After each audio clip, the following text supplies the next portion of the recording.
today I'm going to harvest my tropicana lettuce and my mixed lettuce varieties for the second and final time.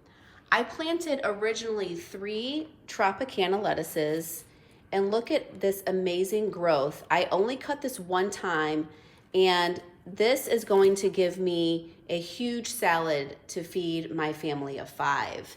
And then I planted 4 mixed lettuce varieties here. So I will go ahead and harvest those today and transfer my new lettuce seedlings that I've planted in my basement about 2 weeks ago. The really amazing thing about this system is there are no pesticides. I do not have to clean my lettuce at all. I can just chop this up today and serve it to my family. So this is a huge savings for me and a really healthy way to get greens into my kids' bellies.